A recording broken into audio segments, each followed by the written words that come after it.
கனம் சபாநாயகர் அவர்களே, சென்னை ராஜ்யத்திலிருந்து ஆந்திர மாகாணம் பிரிந்து போன பிற்பாடு முதல் முறையாக எஞ்சியுள்ள இந்த ராஜ்யத்தின் இரு சபைகளையும் கூட்டி வைத்து தனது பேருரை நிகழ்த்திய கவர்னர் அவர்கள் தனது பிரசங்கத்தில் இந்த சர்க்கார் சாதித்திருக்கும் சாதனைகளையும் சாதிக்கப் போகும் காரியங்களையும் தனது ராஜதந்திர பாஷையில் மறைப்பதை மறைத்து ஒலிப்பதை ஒலித்து தோல்வியை வெற்றியாக மற்றவர்கள் புரிந்து கொள்ளக்கூடிய முறையில் பேசியதை நாம் எல்லோரும் கேட்டோம்.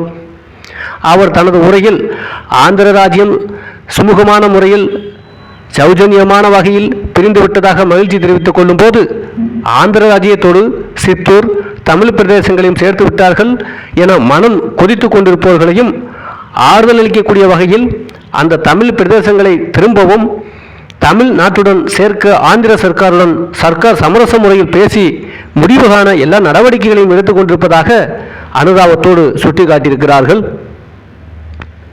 ஆந்திர மாகாணம் அமைதியான முறையில் சுமூகமான முறையில் பிரிந்துவிட்டதாக கவர்னர் பிரான் மகிழ்ச்சியுற்றாரே. உண்மையில் அமைதியான முறையிலா பிரிந்தது? சுமூகமான முறையில் பிரிவதற்குத்தான் இவர்கள் உதவினார்களா? இரு தரப்பார்களும் விட்டு கொடுக்கும் மனோபாவத்தோடு இந்த பிரச்சனையை எங்கே அணியினார்கள் என்று நான் கேட்கிறேன். மொழி வழியாக ராஜ்யங்களை அமைக்க வேண்டும் என்ற கொள்கை ஏற்கனவே அஹிம்சாவாதிகளாகிய காங்கிரஸ்காரர்களால் அங்கீகரிக்கப்பட்டதுதானே? அதன் வழிப்படிதானே இவர்கள் பிரதேச காங்கிரஸ் கமிட்டிகளை அமைத்தார்கள். அப்படி இருக்க தெலுங்கு பேசும் ஆந்திர மக்கள் ஆந்திர ராஜ்யம் வேண்டும் என்று கேட்டபோது காலாகாலத்தில் பலாத்கார முறைகள் கையாளப்படுவதற்கு முன்னால் தடியடி தர்பாரும் துப்பாக்கி பிரயோகமும் நடப்பதற்கு முன்னால் சாகுமுறை உண்ணாவிரதமிருந்து தியாகி பொட்டி ஸ்ரீராமுலு தன் பிராண தியாகம் செய்து கொள்வதற்கு முன்னால் அதைத் தொடர்ந்து நாட்டில் ஆயிரக்கணக்கான வாலிபர்கள் சிறை புகு முன்னால் அவர்களையெல்லாம் குற்றவாளிகள் என சிறையில் அடைத்தது போலவே அவர்களையெல்லாம் தியாகிகள் என்று சொல்லி சிறையிலே பூமாலை போட்டு விடுதலை செய்தியும் நாம் இப்பொழுது பார்த்தோம். தெலுங்கு பேசும் பிரதேசங்களை ஒன்றாக்கி ஆந்திர மாகாணத்தை கொடுத்தார்களா இந்த அஹிம்சாவாதிகள்? இந்த பலாத்காரவாதிகள் கடைசியிலாவது சத்தியத்துக்கு கட்டுப்பட்டார்களா? பலாத்காரத்துக்கு தானே அடிபணிந்தார்கள். இப்படி புனித காந்திய வாழ்வையே பலாத்காரத்தை உபயோகித்து பலாத்காரத்துக்கு அடிபணிந்து மாசுபடுத்தி விட்டதை வருங்கால சந்ததியர் சரித்திரத்தை பார்த்து தெரிந்து கொள்ளாமலா இருக்கப் போகிறார்கள்? ஆந்திர மக்களின் நியாயமான கோரிக்கைகளையும் புறக்கணிக்க அவ்வப்போது ஏதாவது காரணம் காட்டி முட்டுக்கட்டை போட்டுக்கொண்டே காலம் கடத்தி வந்து கடைசியில் தமிழர்களுக்கும் ஆந்திரர்களுக்கும் பகைமை உணர்ச்சி வரும்படி சண்டையையும் மனக்கசப்பையும் ஏற்படும்படி செய்து பலாத்காரம் உச்சநிலையை அடைந்த பிறகு இனிமேல் ஆந்திர ராஜ்யம் கொடுக்காவிட்டால் அந்த ராஜ்யமே அழிந்துவிடும் என்ற நிலைமையில்தான் தங்கள் உயிர் குரல் வலைக்குள் வந்தபின் தானே மரணவஸ்து தாளமாட்டாமல் அவசரமாக அள்ளித்தளித்த குளத்தை போல ஆந்திர மாகாணத்தை அமைத்தார்கள். அப்பொழுதாவது எல்லா மொழிவாரி மாகாணங்களையும் அமைப்பதற்கு ஏற்பாடு செய்தார்களா?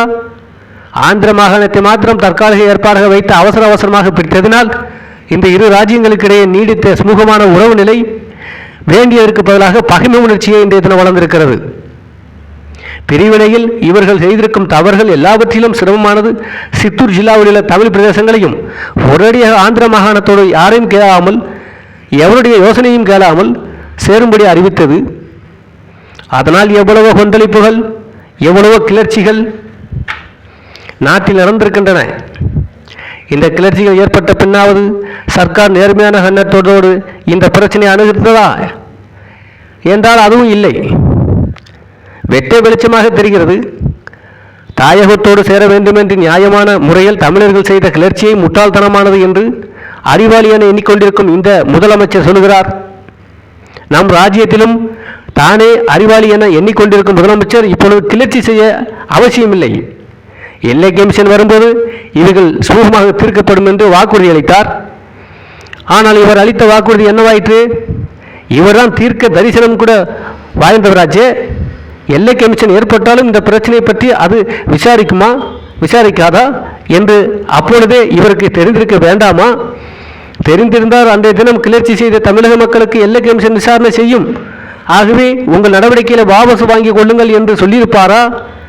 அப்படி சொன்னால் தெரிந்தும் மக்களை ஏமாற்றுவதற்காக இந்த சத்திய சர்வர் அவ்வாறு சொல்லியிருப்பார் என்று தானே நாம் ஏற்றுக்கொள்ள வேண்டி இருக்கிறது. பட்டவர்த்தனமான நாட்டு மக்கள் எல்லோருக்கும் எல்லை கமிஷன் இந்த பிரச்சனையை பற்றி விசாரணை நடத்தாது என்று தெரிந்து போன பிற்பாடு இன்றைய தினம் கவர்னர் பிரான் தனது உரையில் சொல்லுகின்றார், ஆந்திர சர்க்காரோடு பேசி கலந்து இந்த விஷயத்தில் நியாயமான ஒரு முடிவுக்கு இந்த சர்க்கார் சீக்கிரமே வரும் என்பதற்காக. அவரிடமிருந்து நாம் அந்த சமாச்சாரத்தை எதிர்பார்க்கவே இல்லை. சித்தூர் பிராந்தியம் ஒன்று தமிழ்நாட்டோடு சேர்க்கப்பட வேண்டும் அல்லது அந்த பிரச்சனைக்கு இடமில்லாத நிலைமையில் அந்த பிரதேசங்கள் ஆந்திரத்தோடு சேர்க்கப்பட்டு விட்டது என்றாவது அறிவிக்க வேண்டும். இந்த இரண்டில் ஒன்று திட்டவட்டமாக அறிவிக்கப்பட்டு விடுமானால் பலருடைய கஷ்டங்களும் நஷ்டங்களும் மனக்கசப்பும் சச்சரவும் நீங்குவதாக ஒரு வழி ஏற்படும். அதுவும் இல்லை. ஆந்திர சர்க்காரோடு பேச்சுவார்த்தை நடத்தி இந்த சர்க்கார் அந்த விஷயத்தில் வெற்றி காணுவார்கள் என்ற நம்பிக்கை எங்களுக்கெல்லாம் இல்லை. சித்தூர் ஜில்லா மக்களுக்கும் கொஞ்சம் கூட இங்கும் என்றும் இருக்கும் என்றும் நாங்கள் எண்ணவும் இல்லை. ஆந்திரர்களை ஒரு நேர்மையான உடன்பாட்டு பயணம் செய்யக்கூடிய அளவு உறுதி முதுகெலும்பில்லாத இந்த சர்க்காரிடம் கொஞ்சம் கூட இருக்கும் என்று யாரும் எதிர்பார்க்கவில்லை. கடந்த கால நிகழ்ச்சிகளும் இதைத்தான் ஊர்ஜிதம் செய்கின்றன. அமைக்கப்பட்டிருக்கும் எல்லை கமிஷன் ஏதோ சாதித்துவிடப் போவதாக இன்னமும் சிலர் எண்ணிக்கொண்டிருக்கிறார்கள். ஆனால் எல்லை கமிஷன் தனது பரிசீலனையை ஆரம்பிப்பதற்கு முன்னதாகவே சித்தூர் பகுதிகளில் என்ன நடக்கிறது என்று பலருக்கு தெரியாமல் இருக்கலாம். அங்கே உள்ள தமிழ் போர்டுகள் எல்லாம் தெலுங்கில் மாற்றப்பட்டு வருகின்றன. தமிழ் பள்ளிக்கூடங்கள் எல்லாம் தெலுங்கு பள்ளிக்கூடங்களாக மாற்றப்பட்டு விட்டன. அந்த தமிழ் பிரதேசங்களை ஒரேடியாக தெலுங்கு பிரதேசங்களாக மாற்றுவதற்கான எல்லா ஏற்பாடுகளும் துரிதமாக நடைபெற்று விட்டன என்பதை நாம் உங்களுக்கெல்லாம் எடுத்து சொல்ல விரும்புகிறேன். சத்தியத்தின் பேரால் அகிம்சையின் பேரால் ஆட்சி செலுத்துகிறோம் என்று பறைசாற்றிக் கொள்கிறார்களே, அந்த காங்கிரஸ் வர்க்கத்தில் வந்தவர்கள் தான் அங்கேயும் ஆட்சி படத்தில் அமர்ந்திருக்கிறார்கள் என்பதை நாம் மறந்துவிடக்கூடாது.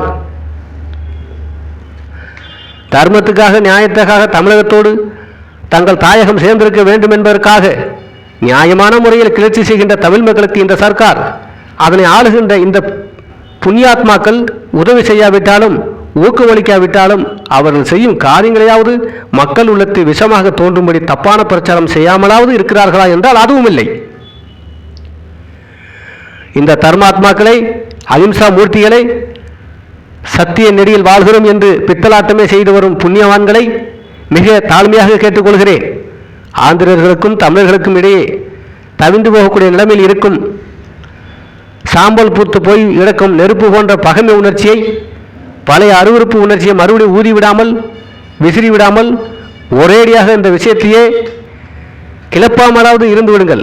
அதுதான் இந்த நாட்டுக்கும் நல்லது, உங்களுக்கும் நல்லது என்று சொல்லிக்கொண்டு அகிம்சையையும் சத்தியத்தையும் கடைபிடிப்பதாக சொல்லிக்கொள்ளும் காங்கிரஸ்வாதிகளே, நேர்மையற்ற முறையில் நீதியற்ற தன்மையில் இந்த நாட்டிலிருந்து அகிம்சையையும் சத்தியத்தையும் விரட்டி அடிக்காமல் கொஞ்சம் கிருவி காட்டுங்கள் என்று கேட்டுக்கொள்கிறேன். அதற்கடுத்தாற்போல் கவர்னர் பிரான் இவ்வாண்டு நல்ல மழை பெய்திருப்பதாகவும் உணவுப் பொருட்கள் அதிகம் உற்பத்தி ஆகியிருப்பதாகவும் மகிழ்ச்சி திரும்ப பேசியிருக்கிறார். மழை கொஞ்சம் பெய்தது என்பது என்னவோ வாஸ்தவம். ஆனால் இந்த நாட்டிலுள்ள விவசாயிகளின் உண்மையான நிலவரம் என்ன? எங்கு பார்த்தாலும் பூச்சிகள் விழுந்து பயிர்கள் சர்வநாசம் அடைந்துவிட்டன. அறுத்து போட்டு கண்டு முதல் செய்திருக்கும் பல விவசாயிகள் அளந்து பார்க்கும்போது தலையில் கையை வைத்து கொண்டு உட்கார்ந்து விட்டார்கள். சொல்ல முடியாத சேதமும் அதனால் விவசாயிகளுக்கு ஏற்பட்டிருக்கிற அல்லலும் தொந்தரவும் இந்த சர்க்காருக்கு தெரியாதா? தெரிந்து கொள்ள வேண்டும் என்று விரும்பியிருந்தால் இவைகள் அவர்கள் கவனத்துக்கு தான் வந்திருக்காதா? பஞ்சாப் பிரதேசங்களை சுற்றி பார்த்து தேவையான இடங்களுக்கெல்லாம் வரி வஜா செய்யப்படுகின்ற தோரணையில் இந்த சர்க்காரால் முன்பு நம்பிக்கை அளிக்கப்பட்டது. அதன் பேரில் பஞ்ச பிரதேசங்களை எல்லாம் ரெவென்யூ போர்டு மெம்பர்கள் சுற்றி பார்த்தார்கள். ஹெஜ்மாடி போன்ற விரும்பர்கள் அப்பொழுது சுற்றுப்பிரயாணம் செய்தார்கள். இல்லை, உல்லாச பிரயாணம் செய்தார்கள் என்று தான் நான் சொல்ல விரும்புகிறேன். ஏனென்று கேட்டால் அவர்கள் சுற்றி பார்த்தது என்ன பலன் ஏற்பட்டது? ஆங்காங்கே மந்திரிமார்களும் வந்தார்கள். பஞ்ச பிரதேசங்களை பார்த்து அங்குள்ள விவசாயிகளையும் பார்த்து அனுதாபம் தெரிவித்துக் கொண்டார்கள். ஆனால் அது முடிவு என்னவாயிற்று? 100 ரூபாய்க்கு மேற்பட்ட விவசாயிகள் எல்லோரும் பெரிய தனவந்தர்களா? பொதுவாக இந்த சர்க்கார் நாட்டிலுள்ள ஜனங்களுக்கு பொய்யாக நம்பிக்கை அளித்து ஊக்கம் கொடுப்பது போல பாவனை செய்யும் வகையில் தங்களுக்கு தெரிந்த சாதுரியத்தை எல்லாம் காட்டி ஏமாற்றுவதிலும் நாங்கள் நாகரிகமாக ஏமாற்றுகிறோம், அதை யாரும் கண்டுபிடிக்க முடியாது என்று தண்ணீர் மாப்பு அறையும் தோரணில் எந்த திட்டத்தையும் கொண்டு வருகிறாரே தவிர உண்மையில் மக்களின் நலனை எண்ணி, மக்களின் சேமத்தை எண்ணி, மக்களின் நல்வாழ்வை எண்ணி ஒரு திட்டத்தையும் கொண்டு வரவில்லை என்று நான் உறுதியாக கூற முடியும்.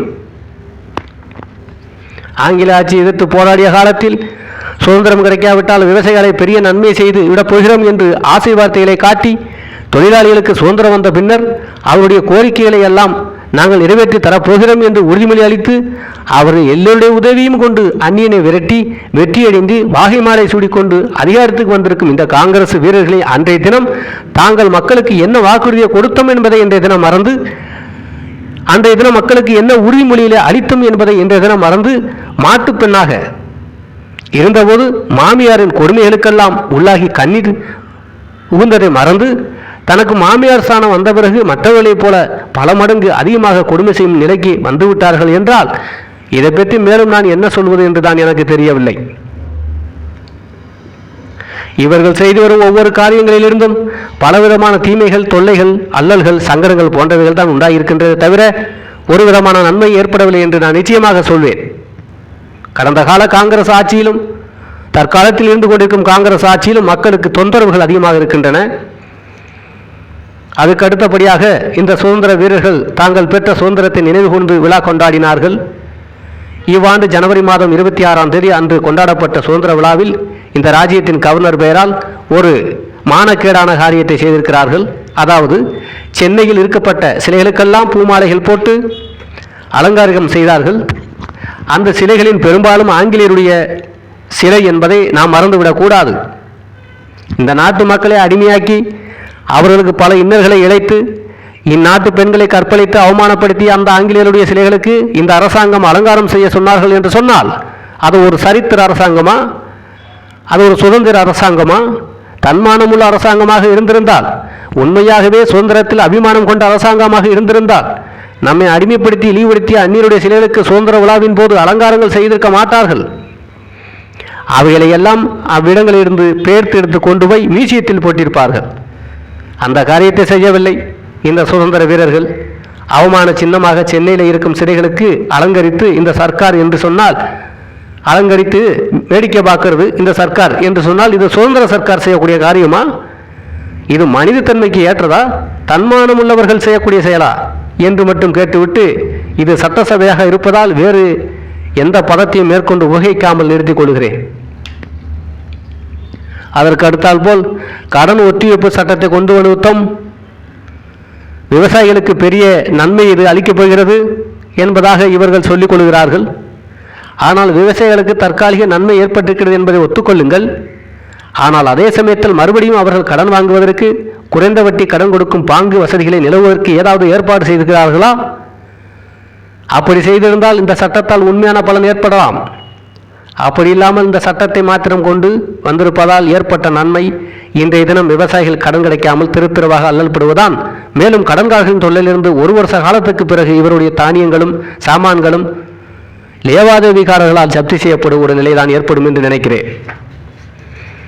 ஆகவே அவர்களுக்கு நிரந்தரமான ஒரு நிவாரணம் முன்வராத வகையில் அவர்கள் ஒரு நாளும் நிம்மதியாக வாழ முடியாது. விவசாயிகளுக்கு நன்மை செய்ய வேண்டும் என்ற கருத்தோடு விவசாய கடன் ஒத்திவைப்பு சட்டத்தை கொண்டு வந்திருக்கிறோம் என்று ஒருபுறம் பறைசாற்றிக் கொள்ளும் இந்த சர்க்கார் மறுபுறம் என்ன செய்து கொண்டிருக்கிறது என்றும் பாருங்கள். கிணறு வெட்டுவதற்காக விவசாயிகளுக்கு பல இடங்களில் மானியங்கள் கொடுத்தார்கள். ஆனால் அந்த விவசாயிகள் சரியாக கிணறு வெட்டவில்லை என்ற காரணத்தை சொல்லி அவர்களுக்கு கொடுத்திருக்கும் மானியத்தை திருப்பி வசூல் செய்து வருகிறார்கள். எப்படிப்பட்ட முறையில் வசூலிக்கிறார்கள் என்று பார்ப்பதுதான் முக்கியமானது. இந்த புண்ணிய ஆத்மாக்களால் ஆளப்படுகின்ற சர்க்காரின் அதிகாரிகள் அந்த கடன்களை மிகவும் கேவலமான முறையில், பலவந்தமான முறையில் விவசாயிகளை தொந்தரவு செய்து வசூலித்து வருகிறார்கள்.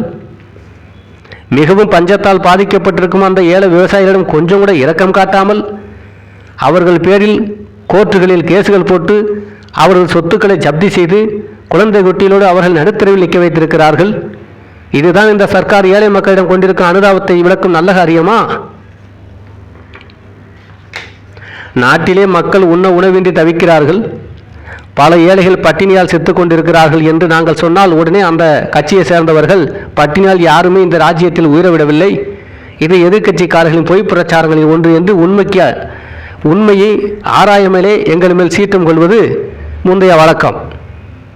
ஆனால் நேற்றைய தினம் கவர்னர் அவர்கள் நிகழ்த்திய உரைக்கு நன்றி தெரிவிக்கும் பிரேரணையை பிரேரித்து முதலாக பேசிய காங்கிரஸ் அங்கத்தினர் ஒருவர் தன்னையும் மறந்து தன் கட்சியை மறந்து நாட்டில் வேலையில்லா திண்டாட்டம் அதிகரித்து வருவதாகவும் பட்டினி சாவுகள் ஏற்பட்டு வருவதாகவும் கிட்டத்தட்ட நாங்கள் சொல்லும் உண்மையை ஊர்ஜிதம் செய்யும் வகையில் பேசினார். அதை கேட்டு நான் வியப்பு எய்தினேன். ஆனால் அவர் பேரில் குற்றமில்லை. உள்ளத்தில் உள்ளது வெளியில் வராமல் என்ன செய்யும்? தன் இருதய உணர்ச்சியை யாராலும் மறைக்க முடியாது என்பதை அந்த காங்கிரஸ் மெம்பரின் பிரசங்கம் நன்கு தெளிவுபடுத்துகிறது. படிப்பின் பெயரால் பொய்யை சாமர்த்தியமாக சொல்வது என்பது இனி நடக்காத காரியம்.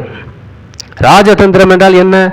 பெரிய குழப்பமான காலங்களில் நாட்டிலுள்ள குற்றமற்ற மக்களுக்கு துன்பம் ஏற்படாத வகையில், வயதானவர்களும் தாய்மார்களும் குழந்தைகளும் அவதிப்படாத வகையில், நாட்டில் நிரந்தர அமைதியையும் சமாதானமும் நிலவச் செய்யும் வகையில் ஒரு பெரிய தேசங்களிடையே ஏற்பட இருக்கும் யுத்தத்தை தவிர்ப்பதற்காக உபயோகப்படுத்தும் சாமர்த்தியத்தான் ராஜதந்திரம் என்பார்கள். ஆனால் பொய்களையெல்லாம் ராஜதந்திரம், செய்யும் அநியாய செயல்களுக்கெல்லாம் ராஜதந்திரம் என்று தற்காலத்தில் இவர்கள் சொல்லி சொல்லி அந்த புனித வார்த்தையை மாசுபடுத்தி விட்டார்கள். கணம் ஆச்சாரியார் ஆட்சியில் பொய்யெல்லாம் மெய்யாகி வருகிறது, அநியாயமெல்லாம் நியாயமாகி வருகிறது. எதற்கெடுத்தாலும் கடவுளின் பெயரை சொல்லி அதர்மமும் அநியாயமும் அநீதியும் பயமின்றி செய்யப்பட்டு வருவதை நாம் காண்கின்றோம். வஞ்சகக்காரனை, நீதியற்றவனை, நேர்மையற்றவனை பெரிய தலைவன், சத்தியவான், தீர்க்கதரிசி என்றெல்லாம் கொண்டாடும்படியாக மக்கள் ஏமாற்றி கொண்டு வருகிறார்கள் மக்களை. எல்லோரும் அரசியல்வாதிகளாக ஆகிவிட முடியுமா? பலனை எதிர்பார்க்காமலே நாட்டுக்கு சேவை செய்வது ஒன்றே என் பொறுப்பு என்று மனப்போக்குவம் கொள்ள வேண்டும். அவன்தான் அரசியல்வாதி. எப்பொழுதுமே உலகை ஏமாற்றி கொண்டு வர முடியுமா என்று நான் கேட்கிறேன். அரசியல்வாதியை பற்றி ஒரு மேலே என்ன சொல்கிறார் என்று கேளுங்கள். All are not statements. Statements are those who give something to the country, and politicians are those who expect something from the country. Most of the congressmen come under the latter category, including the leaders. எல்லோரும் தலைவர்கள் அல்ல. நாட்டுக்கு என்ன நலனை செய்யலாம் என்பதிலே கண்ணும் கருத்தா இருப்பவன் தான் தலைவன். ஆனால் நாட்டினிடமிருந்து என்ன கிடைக்குமோ என்று எதிர்பார்ப்பவன் அரசியல்வாதி. இந்த காங்கிரசுக்காரர்கள் தலைவன் உள்பட இரண்டாவது இனத்தை சார்ந்தவர்கள் தான். நமது அரசியல்வாதிகள் எதையும் எதிர்பார்க்காமல் நாட்டின் நலனை எண்ணியே உழைப்பதாக நடித்து உலகை ஏமாற்றுகிறார்கள். தாங்கள் கடைபிடித்திருப்பது அகிம்சா தர்மமாகும் என்று சொல்லும் இந்த புண்ணியவான்கள் நாட்டின் நியாயத்திற்காக, நேர்மைக்காக, நீதிக்காக அமைதியான முறையில் கிளர்ச்சி செய்பவர்களை போலீஸ் உதவியை கொண்டு பலாத்காரமாக கட்டுத்தள்ளியும் தடியடி பிரயோகம் செய்து அடக்கி வருவதை நாம் பார்க்காமலா இருக்கிறோம்? சத்தியமே பேசுகிறோம் என்று சொல்லிக்கொண்டு மக்கள் எல்லோரையும் உண்மையே பேச வேண்டும் என்று வெட்கமின்றி வேண்டுகோள் விடுத்து வரும் இந்த அரிச்சந்திரர்கள் சட்டசபையிலே ஒவ்வொரு நாளும் தனது பேச்சு சாதுரியத்தால், வாதாடும் திறமையால், அறிவு கூர்மையால் பிறர் அறியாதவாறு சொல்லிக் கொண்டு வரும் அளவற்ற பொய்யை நாம் அறியாமலா இருக்கிறோம்? அறிவில் சிறந்த பல அங்கத்தினர்கள் உட்கார்ந்து கொண்டிருக்கும் இந்த சபை சாதாரணமான இடமல்ல. இங்கே வந்திருக்கும் ஒவ்வொரு அங்கத்தினரும் தமது தொகுதி மக்கள் படும் அல்லல்களை எடுத்து சொல்லி அவர்களுக்கு வேண்டிய நிவாரணத்தை உடனடியாக அளிப்பதற்கு வேண்டிய காரியங்களை செய்வதற்காக வந்திருக்கிறார்கள். இந்த இடத்தில் தன் சாதுரியத்தை காட்டி பேசி பிறரை சிரிக்க வைப்பதுதான முறை? அதற்காக நாம் இங்கே கூடியிருக்கிறோம். அப்படி இருந்தால் நாம் இவ்விடத்தில் கூடுவதற்கு பதிலாக வேறு இடத்தில் கூடியிருக்கலாமே. பல தொகுதி அங்கத்தினர்கள் இந்த சபையில் இருக்கிறார்கள். அவர்கள் மக்கள் படும் அல்லல்களை எடுத்து சொல்லும் போது அவ்வாறு சொல்லுகின்ற அங்கத்தினர் யார், அவர் எந்த கட்சியை சார்ந்தவர் என்றெல்லாம் பார்த்து கொண்டு, அவர் எதிர்கட்சியை சார்ந்தவராக இருந்தார் அவர் சொல்வது அத்தனை பொய் என்று யோசனை இல்லாமலேயே, விசாரணை இல்லாமலேயே பதிலளித்து விடுவதும் காங்கிரஸ் கட்சி அங்கத்தினரே சொல்லியிருந்ததால் அவர் கட்சி கட்டுப்பாட்டை மீறி சர்க்காரை குறை கூறினார் என்பதற்காக அவர் மேலே ஒழுங்கு நடவடிக்கை எடுப்பதையும் தவிர இவர்கள் யார் சொல்லையும் குறைகளையும் நீக்குவதற்கு முன்வருவதாக எனக்கு தெரியவில்லை. சொல்லுக்கு சொல், யுக்திவாதத்தையும் ஞாபகம் இல்லை, ஞாபகம் இருக்கிறது என்றெல்லாம் சொல்லி தான் செய்யும் தப்புகளை எல்லாம் தனது ஞாபகம் மறதி இவைகளின் மேல் போட்டுவிட்டு அலங்கோலமான முறையில் ஆட்சி நடத்தி கொண்டு போனால் கடைசியில் இது எந்த இடத்தில் கொண்டு போய் விடும் என்று இன்று என்னால் சொல்ல முடியாது. கடன் ஒத்திவைப்பு சட்டத்தை கொண்டு வந்திருக்கிறோம் என்று பெருமைப்பட்டுக் கொள்கிறார்கள். கொண்டு வரட்டும், வரவேற்கிறோம். ஆனால் அதே சமயத்தில் விவசாயிகளுக்கு கடன் வழங்குவதற்கு கிராமங்கள் பேங்கு வசதி செய்து கொடுத்தால் தானே அந்த சட்டத்தினால் உண்மையிலே பலன் ஏற்படும். அப்படி செய்யாவிட்டால் ஜெய்ஹிந்த் என்று சொல்லிக்கொண்டு ஐஎன்ஏக்காரர்களுக்கு வேலை கொடுக்காமலும் அவர்களுக்கு எந்த விதமான உதவி செய்யாமலும் பட்டினியால் தவிர்த்து சாகும்படி விடுகின்ற இந்த காருண்ய மூர்த்தியின் விவசாயிகளுக்கு நன்மையை செய்கிறோம் என்று உதட்டளவில் சொல்லிக்கொண்டு அவர்களை அடியோடு குழி தோண்டி புதைக்கும் காரியத்தில் தான் ஈடுபட்டிருக்கிறார்கள் என்று தானே நாம் கொள்ள வேண்டும். கடைசியாக கல்வி திட்டத்தை எடுத்துக்கொள்ளுங்கள். ஆச்சாரியார் புது கல்வி திட்டத்தை கொண்டு வந்தபோது அதை பல பெற்றோர்கள் எதிர்த்தார்கள். குழந்தைகளுக்கு பாடம் போதித்துக் கொண்டிருக்கும் பல ஆசிரியர்கள் எதிர்த்தார்கள். சட்டசபை அங்கத்தினர்கள் எதிர்த்தார்கள். அவர்கள் கட்சிக்காரர்களை எதிர்த்தார்கள். ஆனால் வெளியிட முடியாமல் கட்சி கட்டுப்பாடு அவர்கள் பிராணனை வாங்கியது. நாட்டிலுள்ள கல்வி நிறுவனங்கள் எதிர்த்தார்கள். ஆனால் அவ்வளவு பேர் சொல்லுவதும் தப்பு, நான் ஒருவர் சொல்வதுதான் சரியானது என்று அகந்தையில் இருமாப்பில் தான் தோன்றித்தனமாக ஸ்ரீ ஆச்சாரியார் இந்த கல்வி திட்டத்தை கொண்டு வந்து புகுத்தினார்கள். அதனால் கொதிப்படைந்த பல கட்சிகள் தங்கள் எதிர்ப்பை காட்டிக்கொள்ளும் முறையில் நியாயமான வகையில் சட்டத்துக்கு உட்பட்ட கிளர்ச்சிகள் நடத்தியும் கூட நமது ஆச்சாரியார் அவர்கள் மேலே பலாத்காரமாக போலீஸ் படையை ஏவி தடியால் அடிக்க செய்து துப்பாக்கியால் சுட செய்து நீர் செய்தது தப்பு என்றவனை எல்லாம் இழுத்து சிறையில் போட்டுவிட்டு எனது திட்டத்தை எல்லோரும் ஆதரிக்கிறார்கள். பல பருலேகர் கமிட்டியும் இதை அங்கீகரித்துவிட்டது. மத்திய கல்வி ஆலோசனை போர்டும் பருலேகர் கமிட்டியின் ரிப்போர்ட்டை ஒப்புக்கொண்டு விட்டது என்று பெருமைப்படுத்துகிறார்கள். என்றால் நெருப்பு கோழி கண்ணை மூடிக்கொண்டு உலகமே அஸ்தமித்து விட்டது என்று எண்ணிக்கொள்ளும் தன்மையை போலத்தான் இருக்கிறது என்று சொல்லி தோன்றுகிறது. இந்த புது கல்வி திட்டத்தை ஆச்சாரியர் அவர்கள் கொண்டு வந்து பூட்டிய போது நாட்டில் ஏற்பட்ட வாதங்கள் எதிலும் நான் சம்பந்தப்படாமல் நடுநிலைமையிலே இருந்து கொண்டு என்ன நடக்கிறது என்று பார்த்து வந்தேன். இந்திய தேசத்திலிருந்து பாகிஸ்தான் பிரிந்தபோது நாட்டில் முஸ்லிம்களால் செய்யப்பட்டது அவ்வளவும் சரியானது. அவர்களை சகோதரர்களாகவே பாவித்து நன்மை செய்ய வேண்டும் என்று சொல்லிய காந்தியார் அதனால் நாட்டில் ஏற்பட்ட அநீதிகளுக்கெல்லாம் எப்படி காரணமாக இருந்தாரோ, எப்படி உயர்ந்து இருந்த தனது ஸ்தானத்திலிருந்து வலிக்கு சரசரவனை கீழே விழுந்தாரோ, அதை போலவும் காஷ்மீரை பற்றிய விஷயத்தில் எப்படி இந்திய பிரதம மந்திரி ஜவஹர்லால் நேரு ஷேக் அப்துல்லாவை நம்பி முழுக்க மோசம் போய் நாசம் அடைந்தாரோ, அதை போலவும் ஸ்ரீ ராஜாஜி அவர்கள் தனது சொந்த மூளையினால் சிருஷ்டி செய்யப்பட்ட திட்டம் என்று சொல்லிக்கொண்டு ஒரு புது கல்வி திட்டத்தை கொண்டு வந்து என்றும் அழியாத மாசை தேடிக்கொண்டு விட்டார் என்று மாத்திரம் நான் சொல்ல விரும்புகிறேன். அந்த திட்டம் உண்மையிலே நல்ல திட்டமாக இருக்கலாம். இருந்தாலும் அதை கொண்டு வர வேண்டிய முறை என்னவென்பது ஜனநாயகத்தில் ரொம்பவும் பண்பட்டவராக போல பேசும் ஆச்சாரியாருக்கு தெரியாதா? தெரிந்தும் ஏன் இந்த சபையோரை கலந்து கொள்ளாமல், கல்வி நிபுணர்களை கலந்து கொள்ளாமல், தங்கள் குழந்தைகளின் படிப்பின் முதன்மையான அக்கறையை பெற்றிருக்கின்ற இந்த நாட்டு பெற்றோர்களை கலந்து கொள்ளாமல் கொண்டு வந்தார் என்று நான் கேட்கிறேன். இங்கே தான் ஆச்சாரியாரின் உண்மை விசுவரூபம் வெளிப்படுகிறது. என் இஷ்டப்படி சர்வாதிகாரம் செய்வேன், ஏதச்சதிகாரம் செய்வேன், அதை யாரும் தடுக்க முடியாது என்று சொல்லும் வெறித்தன்மை வெளிப்படுகிறது. குழந்தைகளுக்கு நன்மை செய்கிறேன் என்று சொல்லிக்கொண்டு குழந்தைகளுக்கு சொல்ல முடியாத தீமையைத்தான் செய்திருக்கிறார் ஆச்சாரியார். இந்த திட்டம் நன்மையை பயக்கும் ஒரு திட்டமாகவே இருந்தாலும் கூட யாரையும் கேட்காமல் ஏன் கொண்டு வந்தீர்கள் என்று கேட்டால் சங்கரரும் புத்தரும் யாரை கேட்டுக்கொண்டு இந்த உலகத்துக்கு நன்மை செய்தார்கள் என்று சொல்லுகிறார் முதலமைச்சர். சங்கரரும் புத்தரும் இவரை போன்ற அரசியல்வாதிகளா அல்லது ஜனநாயகவாதிகளா என்று நான் கேட்கிறேன். அது போகட்டும், சங்கரையும் புத்தரையும் போல நாட்டுக்கு நன்மையை தான் செய்கிறேன் என்று தன்னை பற்றி தானே தம்பட்டம் அடித்துக் கொள்கிறார். இது சரியா? அப்படியே நடந்து கொண்டாலும் இவர் சங்கரரை போல புத்தரை போல நடந்து கொள்கிறார் என்று சொல்லி நாம் அல்லவா புகழ வேண்டும்? சங்கரரையும் புத்தரையும் போன்ற சிறந்த தத்துவ ஞானிகளை, மதாச்சாரியர்களை தன்னுடன் சேர்த்து இவர் ஒப்பிட்டுக் கொள்வதன் மூலம் இவர் இந்து தர்மத்தையும் அவமானப்படுத்துகிறார், இந்த மதத்தையுமே பழிக்கிறார் என்று நான் சொல்ல விரும்புகிறேன். இந்த கல்வி திட்டத்தால் மாணவர்களுக்கு கெடுதியே ஏற்பட்டு இருக்கிறது என்று பெற்றோர்கள் சொல்கிறார்கள், ஆசிரியர்கள் சொல்லுகிறார்கள், அறிவாளிகள் சொல்லுகிறார்கள். இந்த சர்க்காரை கவிழ்க்க வேண்டும் என்று எண்ணம் கொண்ட சில சுயநல கட்சிக்காரர்களும் சொல்லுகிறார்கள். அதை நான் இல்லை என்கவில்லை. ஆனால் பெரும்பான்மையானவர்கள் உண்மையாகவே இந்த கல்வி திட்டத்தை இவ்வாண்டு நகரங்களுக்கு விஸ்தரிக்கப் போகிறோம் என்று சொல்லும்போது எனக்கு என்ன சொல்வது என்று புரியவில்லை.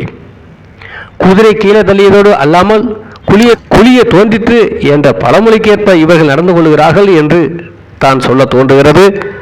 அன்றைக்கு நான் பல நல்ல காரியங்களை செய்தேன், அதை அப்போதும் பலர் எதிர்த்தார்கள், இப்போதும் இந்த காரியத்தை எதிர்க்கிறார்கள். இதன் அருமை பின்புதான் தெரியும் என்கிறார் ஆச்சாரியார். முன்பு ஆலய பிரவேச சட்டத்தை கொண்டு வந்தீர்கள், எதிர்த்தவர்கள் நாங்களா அல்லது இன்றைக்கு நீங்கள் சொல்வதற்கு எல்லாம் தாளம் போடும் சனாதானிகளா என்று நான் அவரை கேட்கிறேன். அன்றைக்கு மக்களின் நன்மையை உத்தேசித்து நீங்கள் கொண்டு வந்ததை எல்லாம் ஆதரித்த நாங்கள் இன்றைக்கு உங்களை எதிர்க்கிறோம் என்றால் மக்களால் விரும்பப்படாத காரியங்களை நீங்கள் செய்கிறீர்கள். நீங்கள் செய்யும் தவறுகளுக்கு நாங்கள் உட்பட மாட்டோம் என்பதை உங்களுக்கு உணர்த்தத்தான் எதிர்க்கிறோம் என்பதை உங்களால் அறிந்து கொள்ள முடியவில்லையா? தனக்குள்ள பதவி அதிகாரம், போலீஸ், இராணுவம் ஆகியவற்றை யாரும் ரொம்ப நாள் நம்பி நாட்டை ஆண்டுவிட முடியாது.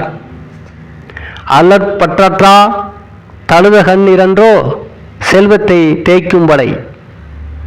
அல்லற்பற்றாற்றா தழுத கண்ணிரன்றோ செல்வத்தை தேய்க்கும் வலை என்றபடி மக்கள் படுகின்ற அல்லல், அவர்கள் விடும் கண்ணீர் நிச்சயம் இந்த ஆட்சியை முறையை அழித்துவிடும் என்று அறிவுறுத்த விரும்புகிறேன். ஆகவே இனியாகிலும் உடனடியாக இந்த கல்வி திட்டத்தை வாபஸ் வாங்கிக் கொண்டு மற்ற காரியங்களையும் நேர்மையான முறையில் சத்தியத்துக்கு கட்டுப்பட்டு ராஜதந்திரம் என்ற முறையில் பித்தலாட்டத்தனம் எதுவும் செய்யாமல் நடந்து கொள்வார்களா? நடந்து கொள்ளும்படியாக எந்த ராஜ்ய தலைவராவது இவர்களுக்கு புத்தி சொல்வார்களா? இரண்டும் நடக்கக்கூடிய காரியமாக எனக்கு தோன்றவில்லை.